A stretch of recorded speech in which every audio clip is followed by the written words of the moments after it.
So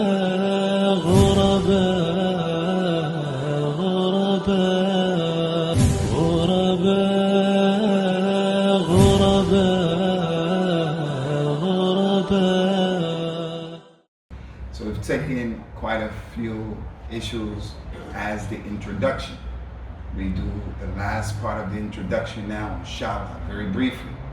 We've already dealt with who the author is and how we look at the author and how we look at every single Islamic personality. If a person is a scholar of Islam, like the great Imams of Islam, Imam Malik, Imam Abu Hanifa, Imam Shafi'i, Imam Ahmed, rahmatullahi alayhi, we love all of them. And we avoid people who talk negatively or disparagingly against any of them. We defend their honor, and respecting them is part of respecting al-Islam, because the Prophet says, sallallahu alaihi wasallam, al-ulama warathatul anbiya.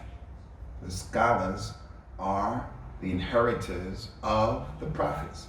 So the best human beings are the prophets, salawatullahi wa salamu alayhim ajma'in. And those people who took the knowledge of the prophets to spread it are the ulama. But because of the hadith, kullu bani Adam khatta'un wa khayru khatta'in at-tawwabun, all of Adam's children make mistakes, and the best of those who make mistakes are the ones who make tawbah. So every scholar makes mistakes, and there's no one who gets it right. No matter how great the scholar is, starting from Abu Bakr, Umar, Uthman, Ali, and coming on down. So no matter what the scholar is, we have to remember, respecting the scholar is one thing, but going overboard and having ghulu is a problem. So we do not go overboard with the author of the book. There are some people who they want to be upon the Sunnah and correct Islam, but they go overboard as well. They go overboard in the sheikhs that are living now. If you disagree with your sheikh right now, then something's wrong with you. And they also go overboard in this Imam. From the introduction, 2 points we want to make very quickly, inshallah. The first point is about this issue of Kitabut. Kitabut. Muhammad, come on, hurry up. Concerning Kitabut, first point, we don't want you guys to mix up this Kitabut with other books called Kitabut. They're very important. At the top of the list is the book of Imam Bukhari. So he has his book, Sahih Bukhari, Al-Jami' al-Sahih. That book, Sahih Bukhari, most authentic book on the face of the earth after the Quran. Is it equal to the Quran? No. Kalla, because he's a scholar, human being. The Quran is the kalam of Allah that is munazzal an Rasulillahi sallallahu alayhi wa sallam, la ya'tihi al-batilu bayna yadayhi wa la min khalfihi, no mistakes, no ikhtilaf in it. But Sahih Bukhari has some issues because human error. But nonetheless, and Imam al-Bukhari has a book of hadith. In that book, Sahih Bukhari, is a chapter called Tauheed. Kitabut in Sahih Bukhari. So he has many chapters. The chapter of jihad, the chapter of marriage, the chapter of fasting, the chapter of tahara. One of those chapters, Kitabut. So that book is different from this book. In Sahih Bukhari, there's a book called Kitab al-Adab. In Sahih Bukhari, the hadith are similar to the hadith in Riyadh al-Salihin. But Imam al-Bukhari has another book that's mustaqil, it's by itself, called an Adab al-Mufrad. So the student has to know these kinds of issues so your information is right, so that you know what is being spoken about in the book you're reading or what someone's talking about. If you don't know that, you could be mixed up. If someone says that is the position of the shaykhain, that is the position of the two sheikhs, who is he talking about? Well, if you know the person who's talking and writing and what he meant by that, you know maybe he's talking about Abu Bakr and Umar, radiyallahu anhuma. That is the position of the two sheikhs. Maybe it's Abu Bakr and Umar, but it could be somebody else from the two sheikhs, Bukhari and Muslim. narrated it. You never know. But if you don't know this information, you get mixed up. Another book called Kitabut Tauheed is by the great scholar of Islam and Imam Ibn Usamah. Imam Ibn Usamah. He was a mountain of knowledge, one of those scholars of the Sunnah. And he has a book called At-Thahabi. And he's way before the author that we're dealing with, his book, Kitabut. And there were other ones, but those are the two famous ones. And Imam Bukhari's book, Kitabut, that's inside of his book. And Ibn Usamah has a book, Kitabut. There are other books, but these are two famous ones. What that proves is the scholars of the past used to pay attention to this issue. Scholars of the past used to pay attention to this issue. And rightly so, because the religion of Islam is a religion of Tauheed. Unfortunately today, if you take the Muslim, you don't have to be a scholar, but you shouldn't let shirk be in your religion, in your existence. But some people have shirk. Some people have shirk. They have superstition, they do the yarmi, they do the khatam, they do food, they believe the arwah of the dead people, their relatives, come back every Thursday. People in this city and other in this city. And it's as a result of Hinduism and Sikhism.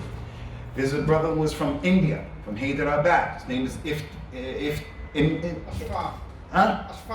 Ashfaq. It's his name, from India. You go to India, you'll see some of the craziest things you ever saw in your life. That Sikhs and the monks and the gurus and what they're doing. You'll see things you won't believe, even the Muslims. Not all of them. You go into the business of the Muslim as an example. You go into the business of the Muslim and you'll find, for good luck, you bend down and touch the door or something at the door. There's something hanging there, you touch that, it's for good luck. Muslim doesn't believe in that nonsense. And I'm not singling Indians out. We all have it. Pakistan, hadith wala haraj. The stuff that goes on in the way of shirk, going to the graves, asking for dead people. We have people in our masjid from Sudan and other Sudan. People are wearing the tamima on his arm to protect them from evil eye, protect them from the accident, protect them. That's not our religion. So the scholars used to pay attention to this issue because it's the cornerstone of Islam. And they used to write these books. So trust me, don't be of those people who become faint-hearted when people say, you're studying that book? Why are you studying that book? You be studying something bigger than that. They want to talk about, as I mentioned, the khilafah.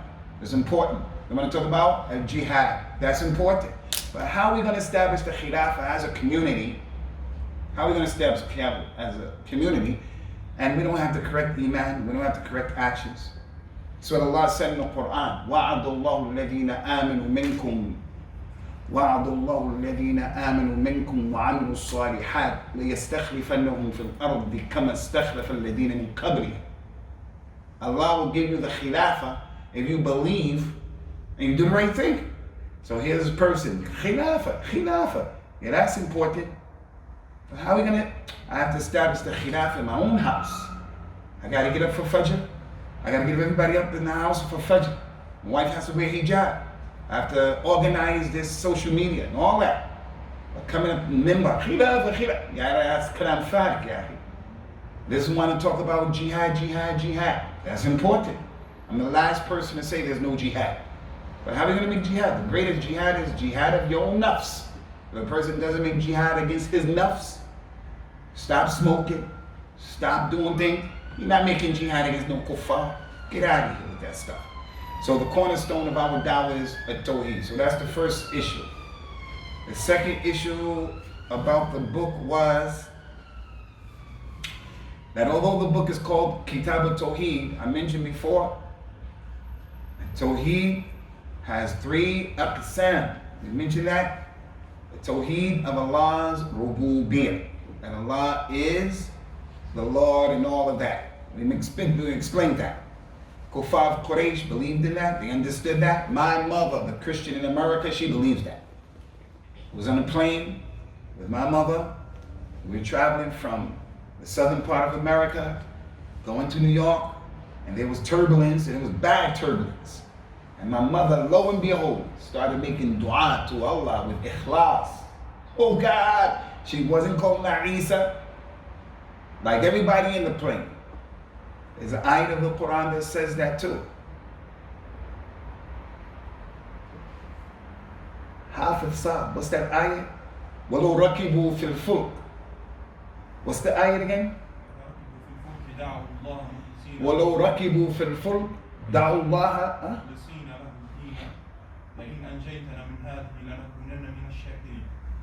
And when they ride in the ocean, when they ride in the ocean, and then the waves come, like the airplane, they start calling on Allah with ikhlas, no shirk. They don't call on Buddha, they don't call on Jesus, they call on Allah because of the fitrah. But when we save them and put them and they arrive in the land, lo and behold, they go back to making shirk. So, our community making that mistake. So as it relates to this issue, before we get into the first chapter, inshallah, the 3 aqsam of the Tauheed, as we mentioned, the Lordship of Allah, all of those ayat that talk about Allah's the Rabbul Alameen, the Rabbul Nas, all of those ayat that talk about Allah being the Mudabbir, Allah being the Khaliq, that is the Lordship of Allah, the right that Allah has over the creation, that they look at Him as the Lord, only Him. And this is why in Islam we shouldn't call people Lord. Shouldn't call that. Something that we should call Allah Azza wa Jalla. But it's ikhtilaf. We're going to come to that chapter, inshallah. We're going to come to that. Second one is the Tauheed of Allah's Rububiyyah or Uluhiyyah. Ifradullah bil-ibadah, that we worship Allah all by Himself. And that is more important than the first type of Tauheed or Rububiyyah. Iblis believed in Allah. And Iblis believed that Allah was the Lord and the Khaliq. And Iblis said throughout the Quran, Inni akhafullah, I'm afraid of Allah. He makes dua to Allah. Oh Allah, because you sent me astray, I'm going to send them astray. Just give me respite. He made dua to Allah. Fir'aun, he said, I believe in the Ilah. Amantu bi Ilah. Harun wa Musa. I believe in the Lord of Harun and Musa. He believed in him. That make him a Muslim because he said that? Quraysh believed that the rain came from Allah, the day came from Allah, the night came from Allah. They believed in that. That doesn't make him a Muslim. So our brothers from Jamaat al-Tabligh, this is one of the big criticisms with our brothers from Jamaat al-Tabligh. And I'm not saying this to put people down and to be fighting and taking cheap shots, and so that you'll be aware. The brothers from Jamaat al-Tabligh, one of the big problems is they don't have a lot of knowledge. So you can go with them for 15 years and not learn about your religion, about the fiqh of Islam, what you're supposed to be doing. And when they explain the issue of Tauheed in the 6 points, the first point is the importance of Tauheed. But they only talk about Tauheed al-Rububiyyah. And that's why you find with them, people wear tama'ims. Not all of them. That's why you find with them, some people don't have a problem with making dua to dead people. Because it relates to the aqeedah of our brothers from Jamaat Tabligh, it's a problem. Am I saying they're the worst people? I'm not saying that. But it's one of the problems with any of us being connected to these groups. And I tell my little man here, and I tell all of you, you young brothers, you don't have to be with any group. These groups divide the Muslims, and most of them, all of them have an agenda. And in every group, you have people who are extreme. You have people who are the other end. You have people who are balanced. But if you just avoid that altogether, you take what the Prophet, and all of those groups have something of the truth. All of them. Sufi, they want to make dhikr, that's from Islam. Allah bi dhikrillahi tatma'innu al-qulub, that's from Islam. But not the way they're doing it. Not the way they're doing it.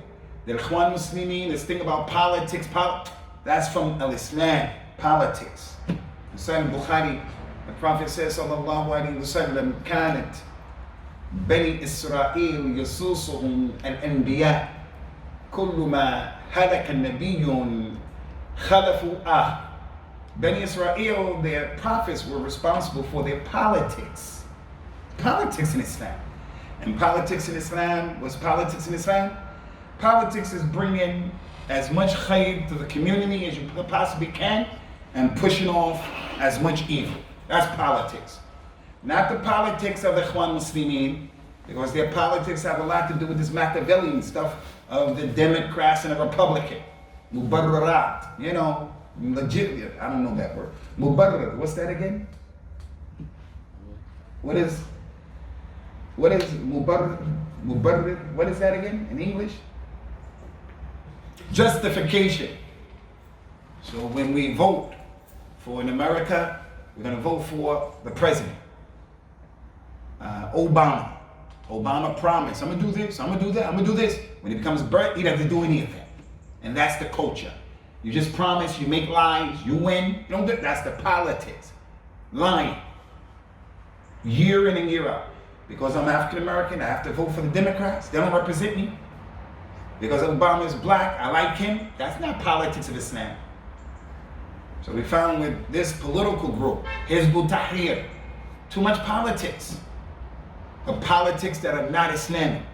So the point here is, I'm not here to talk about all of these Jama'at, but all of the Jama'at have something good. Something from Islam.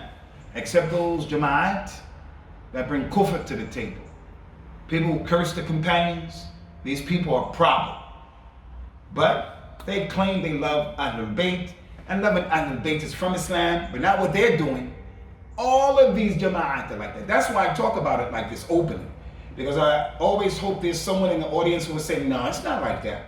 And then we can discuss it. Not to fight, but discuss it so we can learn. This is why I don't want from you guys wasting your time with these groups. Find out what your religion is saying, what the Prophet said, sallallahu alaihi wasallam, what he did, be okay. So you have that Tauheed and Uluhiyah. Allah is the one who deserves to be worshipped. The last one is the Tauheed of Allah's names and attributes. That Allah's names and attributes are unique unto Him. And we're going to explain all of that, inshallah, when the chapter comes. Now, for your information, this book mentions all three of these types of Tauheed, but the focus of the book is on Tauheed.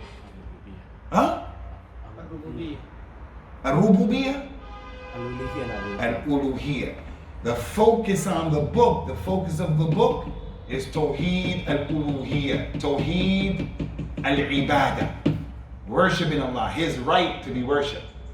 This book talks about Allah as the Khaliq. Yudabbiru al-amr min as-sama'i ila al-ard.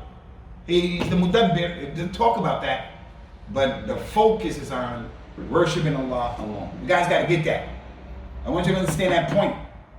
Some information to go over your head because you didn't understand it. Some information will pass you because you wasn't here. You have to understand this. Alright? So, the three types of Tawheed. Ar-Rububiyyah. Allah is the Rabb. So when we say Alhamdulillah, Rabbil Alameen, Allah is the Rabb of all the worlds. When we say Qul A'udhu bi Rabbin Nas, Allah is the Lord of the Nas. Any of those ayat that talk about the khalq of the samawati wal ard and anything other than that, Allah is the one who did that. That's showing His lordship over the creation. And then the most important one, Tauheed and Uluhiyyah. So this book is dealing with that more than anything. So if I ask you, inshallah, next week or the week after that, what's your name, son? Amin. Where you from? Kenya, Somalia. You were born in Kenya? Where at in Kenya? Nairobi? You know Isli? What part of Nairobi were you born?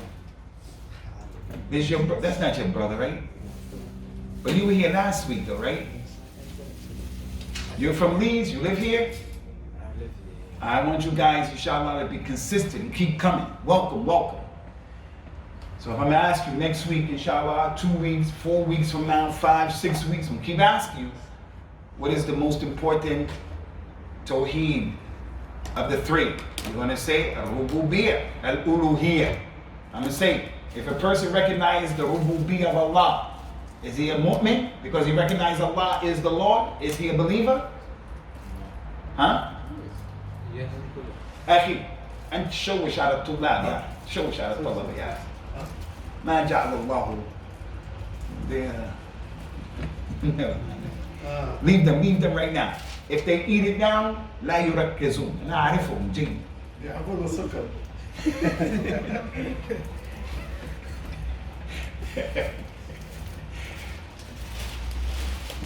If a person recognizes Allah as the Rabb, the Khaliq, the Mudabbir, is he a mu'min? What's the proof of that? He recognizes Allah. What's the proof he's not a believer? Not a Muslim either. Person needs to go in depth in the religion and study about Allah, so then he knows the reason behind what it means. Answer is easier than that. Shaitan believes that Allah is the Lord, but then Shaitan believes Allah is the Lord. Shaitan believes and knows with yaqeen, no doubt, because he acknowledged that. And who else believes Allah? Is Fir'aun. The Prophet says, sallallahu alaihi wasallam, that Fir'aun was born as a kafir. We know everybody is born on the fitrah. Everybody's born. Like Fir'aun was born as a kafir. That's how bad he is. And plus, the munafiqeen, the hypocrite. What do the hypocrites do? They say with their mouths that which they don't believe. So the hypocrites say, I believe in Allah. Kuffar Quraysh. They said that. وَلَئِنْ سَأَلْتُهُمْ مَنْ خَلَقَ السَّمَاوَاتِ وَالْأَرْضِ لَيَقُولُنَّ اللَّهُ. If you ask them who created the heaven and the earth, they're going to say Allah did. Abu Lahab, Abu Jahl. Rasulullah sallallahu alaihi wasallam, what was his father's name? The man. What was Rasulullah sallallahu alaihi wasallam? He had a father. What was his father's name? He's Muhammad ibn Ibrahim. Yes, Rasulullah used to say, "Wulida li al-bariha mawlud, fasammaytu bism Abi Ibrahim." What do you mean? What's his father's name? Jibril? No. Listen up. Listen up. What's Prophet Muhammad's father's name? I think it was Abdullah. It was what? Abdullah. Did Rasulullah, was he a Nabi? Was he a prophet when his mother and father were alive? No. They died before he became a Nabi. His father died when he was young, an orphan. And then his mother died when he was a baby as well, because he was suckling. Both his parents died. And yet, his father's name was Abdullah. So his grandfather, Abdul Muttalib, called his son Abdullah. How many of you heard of the companion Abdullah ibn Mas'ud? Abdullah ibn Abbas, Abdullah ibn Zubayr, Abdullah ibn Amr ibn al-As. All of the names was Abdullah before they were born. Their fathers named them Abdullah, their fathers were kuffar. But they believed in Allah. But they didn't worship Allah. And if they worshipped him, they worshiped the gods and stuff. Alright? So the guys got to remember that. Just because a person acknowledges the rububiyyah of Allah, it doesn't make you a Muslim. It's good, and you should do it, but that alone is not enough. Tauheed and uluhiyyah, or an ubudiyyah, that you worship Allah alone. So with that being the case, the Christians, do they do Tauheed and uluhiyyah and ubudiyyah? Do they do Tauheed? No. So let's get started. The first ayat, and one of the good things about this book, Kitabut Tauheed, guys, you can get this book for free, PDF, it's everywhere. If you want, we can tell the masjid here and get these books for the students, because it's better to have the book. One of the best things about this book, and all of his books actually, is that his books are filled with first ayat, and then a hadith, and then the statements of the Salaf, from the companions and the ulama of Islam. Those are the best books. As for the book that has the kalam of the people, philosophy in it, you know, some of those books are good. But the best book is the book where you just get the ayat and you get the hadith. And this book is easy for anybody to understand. Anybody. So the first book, the first hadith, he brings the ayat of the Quran, وَمَا خَلَقْتُ الْجِنَّ وَالْإِنسِ إِلَّا لِيَعْبُدُونِ. And he stops there. Did you memorize that ayat from last time? Go ahead, read it for us. Did you remember we had that homework assignment? You were here the last time? Last Saturday, you were here? You don't remember if you were here or not? Now you know because you're my student, man, although you may be the youngest, you know I have Rahman, I have love for you, but that doesn't mean that I'm gonna let you slide under the radar. I expect you to come ready. I think you were here, I remember. And I looked at each and every one and said, man, memorize this. And now a week later, 7 days, everybody should memorize. You memorize? You memorize? Don't worry, brother. Because some of you are excused. How old are you again? 15. 3 wives. Each wife has 6 kids.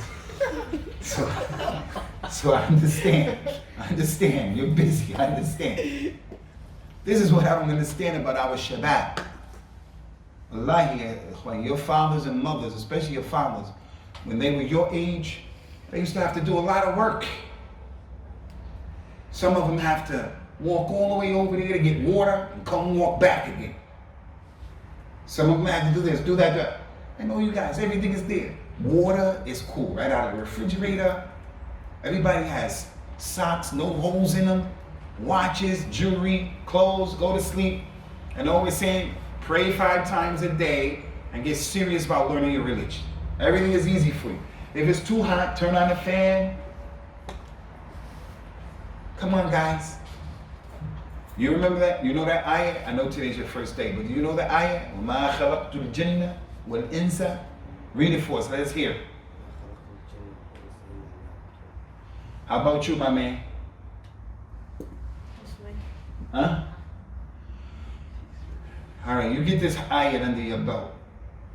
Sheikh, what's the ayah? So the first ayah in the chapter is this ayah. Allah says, and he negated, and he nefied. Not a nahi. Allah said, I have not created the jinn or the ins except for the sole purpose of worshiping me. So now the question is, did Allah create us to be on the internet? Is that why we created? Did Allah Azza wa Jalla create us to play soccer all day? Let Salat come in and go out and we play soccer? Allah created us for that? We have to go to sleep. If you don't go to sleep, you're gonna die. You're gonna die. But did Allah create us to sleep all day? No. Does anyone understand from this ayah that Allah created us and you always have to pray all day and you can't laugh? No, the ayah is not saying that. So let's break this ayah down. There's a lot of things we can mention. وَمَا خَلَقْتُ الْإِنسَ الْجِنَّ وَالْإِنسِ إِلَّا لِيَعْبُدُونِ. Allah created us for the ibadah. So ibadah. The meaning of ibadah. The ta'rif of al-ibadah. You know what ibadah is, right? Because we went over this. Go ahead. Worship. That's the meaning, that's the translation. But what's the meaning? The ta'rif. What's the meaning of ibadah? Listen. Ibadah is action that is done externally and internally, verbally and Good job. for the sake of Allah. Good job. Come on, guys. The definition of ibadah in Islam. Because some of these non-Muslims, why is it important? A non-Muslim thinks ibadah is only praying. It's only fasting. Ibadah to them, worship. It's only making dhikr. In Islam, ibadah is more than that. The ayah said, وَمَا خَلَقْتُ الْجِنَّ وَالْإِنسِ إِلَّا لِيَعْبُدُونِ, except to worship Allah. Well, what is this ibadah? Ibadah is اسم جامع لكل ما يحبه الله ويرضاه من الأعمال والأقوال الظاهرة والباطنة. Worship is everything you do and everything you say, whether it's out in the open, apparent, or it's hidden. and it's from what Allah loves, that's ibadah. That's ibadah. So give me an example of an ibadah that's hidden. It's batin. It's in the inside. Give me an example. Huh? Huh? Ibadah, worship. Give me an example of worship that's hidden. It's not apparent. Give me an example. I start you off. Worship in Islam is just not praying. Worship in Islam, I'm sitting here and I'm worshiping Allah. How? At-Tawakkul. That's ibadah, when you rely on Allah. Al-Khawf, when you're afraid of Allah. A person is sitting and he starts thinking about Yawm al-Qiyamah, about Allah's power, about Allah's rahmah. In my life before Islam, I have the haqq to cry every day. Every day I have the haqq to cry to Allah, for having rahmah and saving me from that stuff. So sitting there, then I cry. That's ibadah in al-Islam. Not only is it ibadah, but the tears, Prophet Muhammad said, any eyes that make the tears come down, any eyes, won't go into the hellfire, because it's ibadah. And it's coming from al-khawf, al-khashya, from inside. Give me another example of ibadah that is internal, you can't see it, worship. What? When you go to the grave, you remember your death and preparation. You go to the grave and you make the ta'ammul, tadabbur, you start contemplating. That's ibadah. To sit here, as Allah said in the Quran, إِنَّ فِي خَلْقِ السَّمَاوَاتِ وَالْأَرْضِ وَاخْتِلَافِ اللَّيْلِ وَالنَّهَارِ لَآيَاتٍ لِأُولِي الْأَلْبَابِ. In the creation of the heavens and the earth and the alteration of the night and the day is an ayat for the intelligent people. So when a Muslim sees the sun go up, he says, Subhanallah. When there's a kasuf, an eclipse, he becomes afraid. He says, La hawla wa la. That's all ibadah. To contemplate and to look at this stuff. Give me an example of ibadah that is hidden. Huh? I'm coming back to you. Yo. Fasting. Fasting. The hadith Qudsi said that Allah says, As-sawmu li wa ana ajzi. Fasting is for me and I reward it. Do you know if someone's fasting? I mean, do you know if I'm fasting today? No. It's inside, it's hidden. Yes? Huh? Tawakkul, we did that. I mean, hoping. Ar-Raja. We hope that Allah have mercy upon us. We hope we'll end. All right, give me an example of ibadah that's out in the open. You can see ibadah out in the open. Dua. Yeah, if a person is saying Allahumma ighfirli, so you can hear it, you can see it. Give me an example of a dua out in the open. I'll give you an example. Making tawaf around the Kaaba, throwing at the jamarat, doing the khutbah and standing up and talking. People sitting down and listening. That's ibadah. Yawm al-Jum'ah. The point is, وَمَا خَلَقْتُ الْجِنَّ وَالْإِنسِ إِلَّا لِيَعْبُدُونِ. Ibadah in Islam is more than just praying. Ibadah is everything you do. Everything you do. Prophet Muhammad says, sallallahu alayhi wasallam, if a person is married, if the husband buys food and his family eats that food, it's sadaqah from him, ibadah. The mother is cooking the food in Ramadan any day. She's cooking. That's ibadah. Because she's obeying Allah, doing her mas'uliyah. She's doing good for people. Wallahi, listen. If you go home and you say to your mother, thank you, Jazakillahu khair, Ummi, I appreciate it. And you kiss your mother on the head, that's ibadah. Wallahi. So don't think the point is Allah created the jinn and the ins to worship Him. Worship in Islam is the ismun jami'. It's everything from what Allah loves and is pleased with, from the actions and the statements that are hidden and they are manifest. You guys got that? You got that, boy? Put your feet in, put your feet in. The ayah, وَمَا خَلَقْتُ الْجِنِّ. What's the jinn? Allah said He didn't create the jinn and mankind. What are the jinn? Aywa. A creation of Allah which is made from fire. They're made from what? Fire. They're created, it's a creation of Allah that are made from Smokeless fire. a smokeless fire. So they're different from the fire that's here. If you light a match, fire come and you see the smoke. Jinn are not that from that. From a smokeless fire. And that's why, listen, I came to Leeds, and I know with the Asian community, wherever you go, you have these people, you know, sihr and everything, ayn and everything is the jinn, jinn, jinn. Hey, don't you mess with people who talk like that. You leave that stuff alone. We believe in the jinn and all that, but don't you ever start trying to open up the door of dealing with the jinn, because people go overboard with that. He's not a student of knowledge. He doesn't know his elbow from his ankle bone. He's jahil, but he thinks he's somebody who's going to make that relax with someone who has the jinn. No, you better not open that door of the jinn. That door should be closed. We believe in it. There could be jinn here now. We believe in that. But I've seen with my own eyes people trying to deal with the jinn. Man, what you talking about trying to deal with jinn? You don't even know anything about it. That's dangerous. So the jinn are created from a smokeless fire. Tell me something else about the jinn. Shaitan, he said,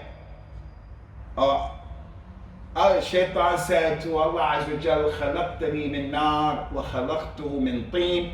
You created me from fire and created Adam from dirt.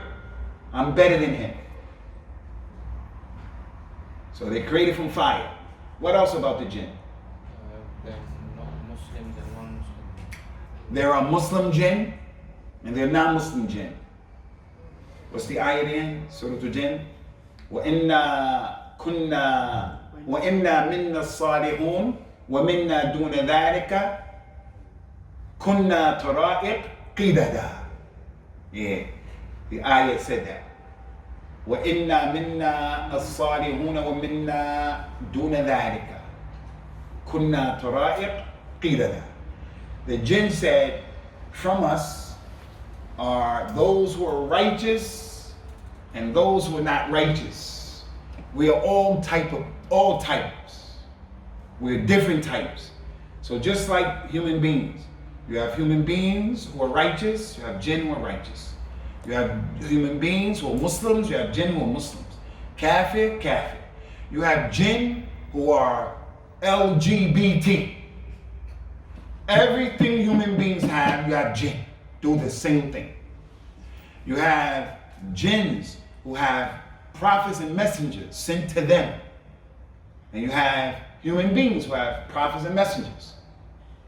But Rasulullah sallallahu alaihi wasallam was sent to the jinn and the human beings. The jinn, they don't have messengers coming to human beings. Human beings, the prophets go to the jinn and not the other way around.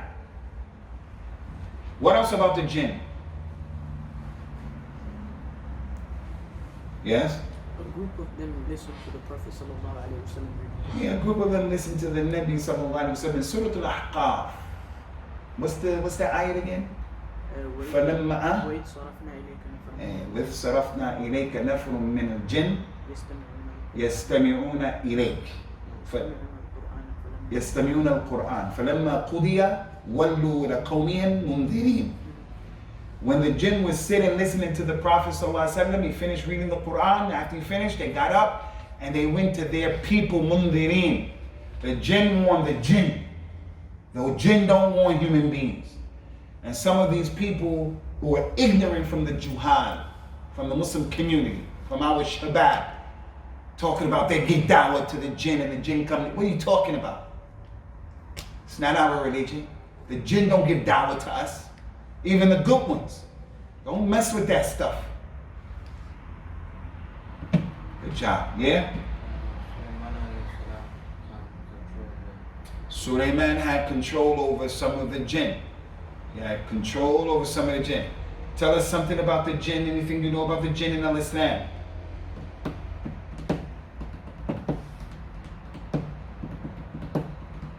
It's one really important thing. Tell us one more thing about the jinn. They're stronger than humans. Jinns are stronger than humans. Yeah, they're stronger than humans. That's why the jinn with Sulaiman can go in that water and dive way down there. They be flying all over the place. Jinn will harm you. And yet Rasulullah went to them. Rasulullah said to Abu Hurairah, come with me. And they walked out in the nighttime towards the desert. Rasulullah drew a line in the sand and told Abu Hurairah, sit here and don't go over this line. Stay here till I come back. Abu Hurairah sat down. Rasulullah went into the night. Abu Hurairah said while he was sitting there, some jinn came to him and they made him afraid. He wanted to get up and go. But the Prophet told him to stay there until I get back. But they didn't do anything to him, but he saw that. When the Prophet came back, sallallahu alaihi wasallam, Abu Hurairah told him what happened. Rasulullah took Abu Hurairah where he was sitting. And he said, the ones who came to you, they were trying to find this place. Rasulullah went and he had sat with the jinn. And he made a fire. And the jinn was sitting around him listening to his da'wah. That's the tafsir of Surah Al-Ahqaf. They listened to the Quran. And then when they finished, they believed and they went to their people and gave da'wah. Now can you imagine if someone said to you, the graveyard, stay in the graveyard and sleep in the graveyard overnight for 500 pounds? Would anybody do that? Anybody? I would do it, man. I'm not scared of that. For 500 pounds? Sleeping that, I need 500 pounds. Buy some shoes for my kids and stuff like that. But no, I wouldn't do it because it's scary. You don't want to be in it. And that shows the rajula and the quwwah of the Prophet ﷺ. He wasn't afraid to give da'wah. So you guys can't be afraid to give da'wah. But with hikmah and with knowledge. Sometimes a Muslim wants to hide his name. And he makes his name Muhammad, he call it Mo, call me Mo. His name is Abdul Latif, he tell people call me Larry. What do your friends call you, Muhammad? What do your friends call you? Abdul. What's your name? You should tell him, man, I'm not Abdul. Don't be rough and tough. You should call him and say, I'm Abdullahi. Because that's the most beloved name to Allah. Everybody has a name here. His name is Muhammad. Allah loves your name more than his name. What your friends call you? Abdul Rahman. They don't call you Abudi, do they? Only I'm going to call you Abudi. Because I love you. Abudi. And so those kuffar, you tell them, call me Abdul Rahman. Abdullah, Abdul Rahman, the most two beautiful names to Allah. Ahabbul Asma Allah, Abdullah wa Abdul Rahman. What do your friends call you? Amin. And you? Abdul Bari. MashaAllah. What do your friends call you, little man? Huh? Ibrahim? No, Abraham. They call you Abraham? Abraha or Abraham? Abraham? But your name is Ibrahim, right? No, but my name is Hmm? Abdurrahman, but people, my friends call me Abraham. Abraham? Yeah. Why? You know? What's your full name? Abdurrahman Karim. Abdurrahman what? Karim Ahmad Karim. We gotta look into that, man. His name is Abdurrahman. Abdurrahman. Yeah. And they call him Abraha? Abraham. Abraham. Abraham. And your name is Abdurrahman. Maybe they can't pronounce his name properly, that's why. Yeah, but I don't care if they can't pronounce our names. And I don't care about that. I was in Liverpool, and in Liverpool there are a lot of Chinese people in Liverpool studying. And when they come, they used to come to the masjid. I would get 30 students. I try to memorize their names. And the ones who have like difficult names, I took the time out to try to memorize their names to pronounce it right. Why? Because I have to make everybody feel we're equal. So when people dismiss you and they shorten your name, Mo, hey man, don't dismiss me like that. That's not my name. So his name is John or something. I don't call him Jay. He wants me to call him John. So we have nice names, and that's part of our da'wah. Now don't misunderstand me. I'm not telling you to get up in the classroom and turn the table over and say, don't call me that. I'm saying you deal with them in a nice way, and when they cook, say that my name is Abdul Rahman. And you're teaching them like that. All right? What were we gonna say about the jinn? What do? It's one thing I'm looking for, guys. One thing you left out. Really important.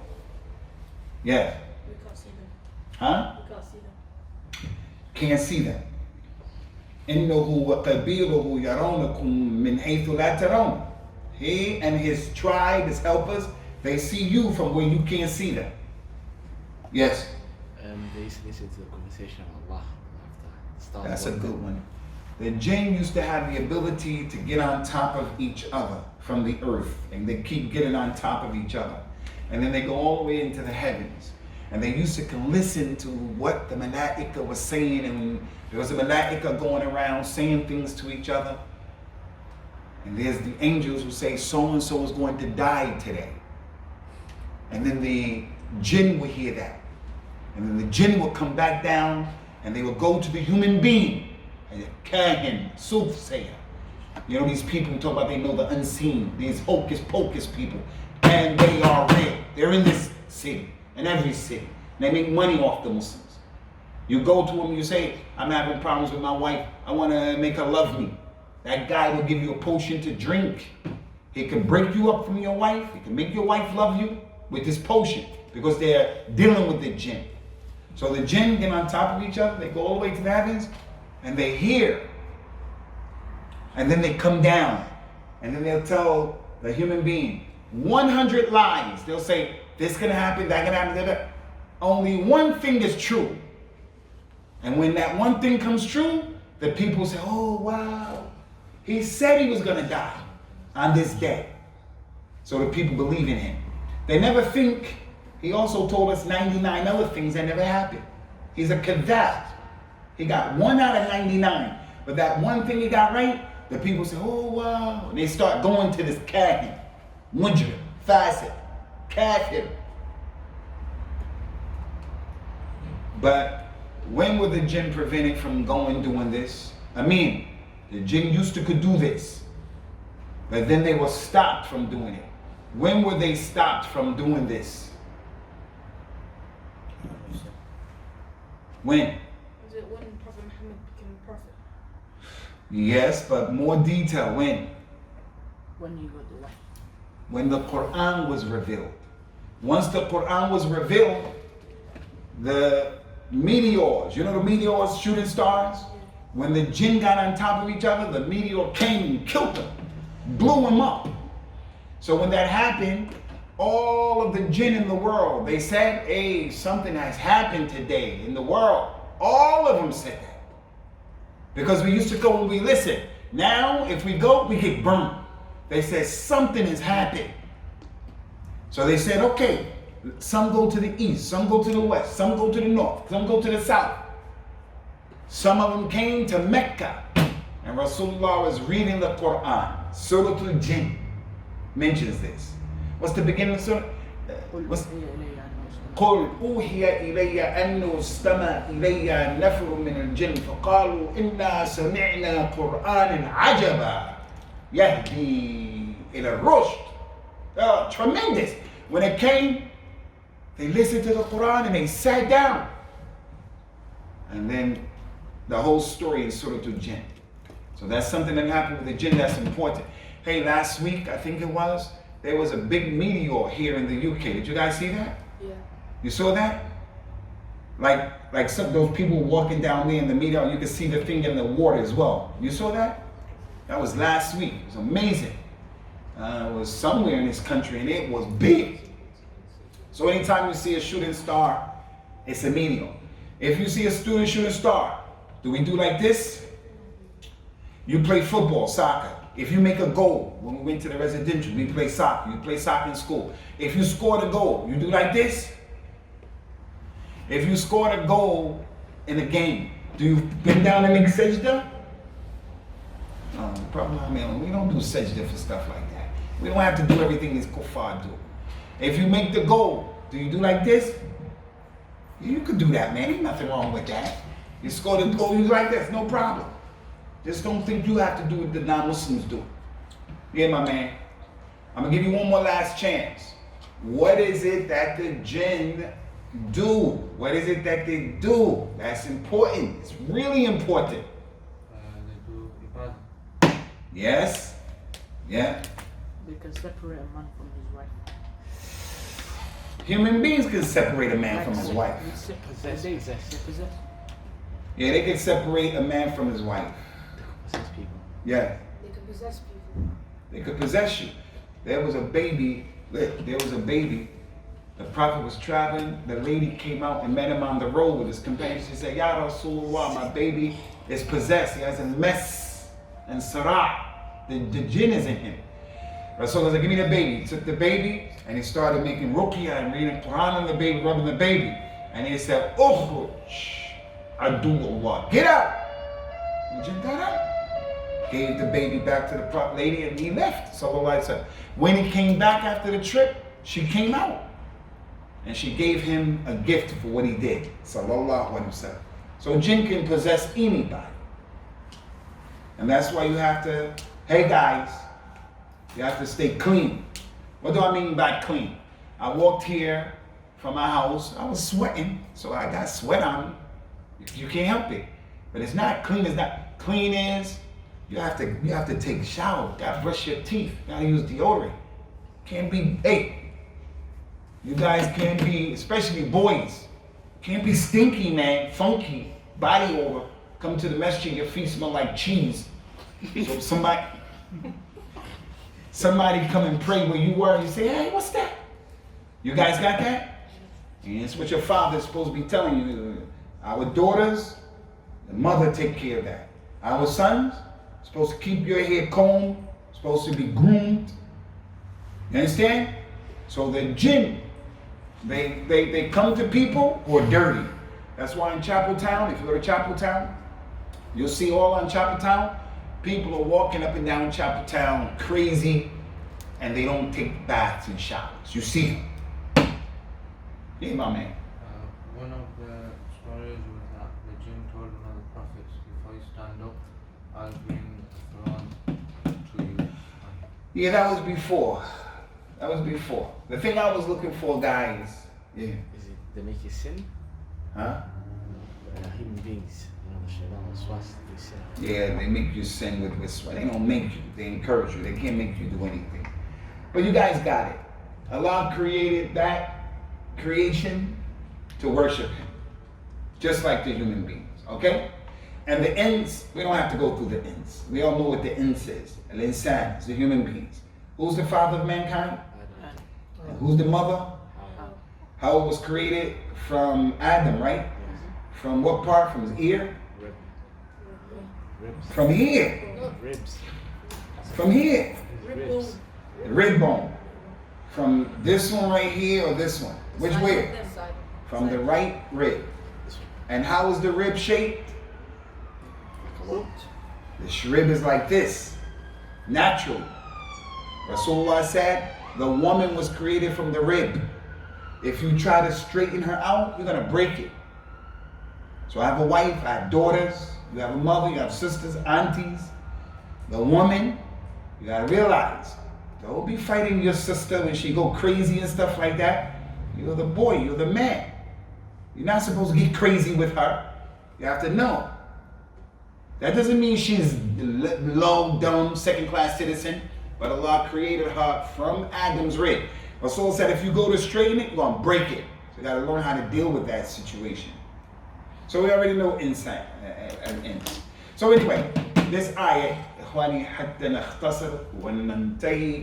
this ayah goes to show the reason why we've been created. But ibadah here is not just making sajda and things like that.